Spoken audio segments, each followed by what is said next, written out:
Kantara chapter 1 ಚಿತ್ರತಂಡಕ್ಕೆ ಮತ್ತೊಂದು ವಿಘ್ನ.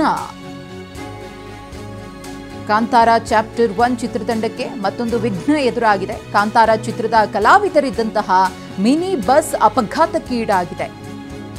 Shooting ಮುಗಿಸಿ ತೆರಳುವಾಗ ಮಿನಿ ಬಸ್ ಪಲ್ಟಿಯಾಗಿರೋದು.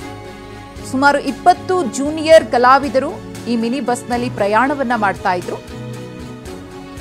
6ಕ್ಕೂ ಹೆಚ್ಚು ಕಲಾವಿದರಿಗೆ ಗಾಯಗಳಾಗಿದೆ. ಅವರಿಗೆ ಆಸ್ಪತ್ರೆಯಲ್ಲಿ ಚಿಕಿತ್ಸೆಯನ್ನು ಕೊಡಲಾಗುತ್ತಿದೆ.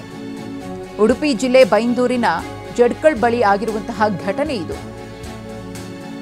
ಕೊಲ್ಲೂರಿಗೆ ಹೋಗುತ್ತಿದ್ದ ವೇಳೆ ಪಲ್ಟಿಯಾಗಿರುವಂತಹ ಬಸ್ ಮುದೂರಿನಲ್ಲಿ ಶೂಟಿಂಗ್ ಮುಗಿಸಿ ತೆರಳುವಾಗ ಈ ಘಟನೆ ನಡೆದಿದೆ.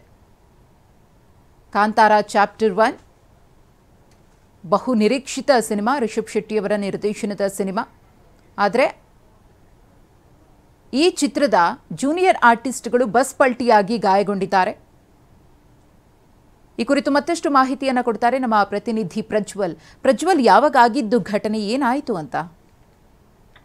ಈ ಒಂದು ಘಟನೆ ನಡೆದಿರುವಂತದ್ದು ಜಡ್ಕಲ್ನ ಬಳಿ ಒಂದು ಘಟನೆ ನಡೆಯುತ್ತೆ. ಘಟನೆ ನಡೆದ ತಕ್ಷಣ ಆಸ್ಪತ್ರೆಗೆ ಸ್ಥಳೀಯರು ಕೂಡ ಆಸ್ಪತ್ರೆಗೆ ದಾಖಲಿಸುವಂತ ಕೆಲಸವನ್ನ ಮಾಡಿರುವಂತದ್ದು. ಸದ್ಯ ಈ ಒಂದು ಘಟನೆಗೆ ಸಂಬಂಧಿಸಿದಂತೆ ಅಲ್ಲಿ ಸ್ಥಳೀಯರು ಕೂಡ ಆಕ್ರೋಶವನ್ನ ವ್ಯಕ್ತಪಡಿಸಿರುವಂತದ್ದು. ಯಾಕಂದ್ರೆ ಕಳೆದ ಕೆಲವು ದಿನಗಳಿಂದ ಈ ಒಂದು ಕಾಂತಾರ ಚಿತ್ರ ಚಾಪ್ಟರ್ 1ರ ಒಂದು ಶೂಟಿಂಗ್ ಈ ಒಂದು ಕುಂದಾಪುರ ಭಾಗದ ಕೆಲವು ಕಡೆಗಳಲ್ಲಿ ನಡೆಯುತ್ತಿರುವಂತದ್ದು. ಅದರಲ್ಲಿ ಮುದೂರ್ನಲ್ಲಿ ಸೆಟ್ ಹಾಕಿ ಆ ಒಂದು ಶೂಟಿಂಗ್ ಕೂಡ ನಡೀತಿರುವಂತದ್ದು. ಆ ಒಂದು ಸಂದರ್ಭದಲ್ಲಿ ಸ್ಥಳೀಯರಿಗೂ ಕೂಡ ಈ ಒಂದು ಜೂನಿಯರ್ ಆರ್ಟಿಸ್ಟ್ ಗಳು ಏನು ಬಂದಿದ್ದಾರೆ ಅವರು ಸಮಸ್ಯೆಯನ್ನ ಮಾಡ್ತಿರುವಂತದ್ದು. ಈ ಹಿಂದೆ ಪ್ರತಿಭಟನೆ ಮಾಡಿ ಸಾರ್ವಜನಿಕರು ಕೂಡ ಒಂದು ಸಮಸ್ಯೆಯನ್ನ ಮಾಡಿದ್ರು. ಅದರ ಬಳಿಕ ಈ ಒಂದು ಅಂದ್ರೆ ವೇಗವಾಗಿ ಯಾವುದೇ ಶೂಟಿಂಗ್ ಮುಗಿಸಿದ ತಕ್ಷಣ ಸಂಜೆ ವೇಗವಾಗಿ ಹೋಗ್ತಾರೆ.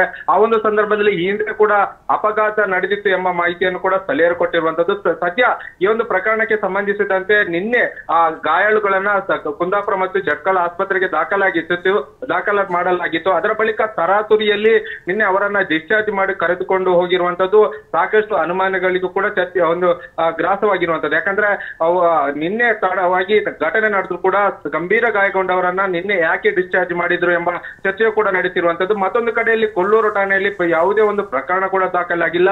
ಆ ಹಿನ್ನೆಲೆಯಲ್ಲಿ ಏನಾದ್ರೂ ರಾಜಿ ಮೂಲಕ ಏನಾದ್ರೂ ಪ್ರಕರಣವನ್ನ ಮುಗಿಸಿದ್ರ ಎಂಬ ಮಾತುಗಳು ಕೂಡ ಈಗ ಸಾರ್ವಜನಿಕ ವಲಯದಲ್ಲಿ ಕೇಳಿ ಬರ್ತಾ ಇರುವಂತದ್ದು. ಧನ್ಯವಾದ ಪ್ರಜ್ವಲ್.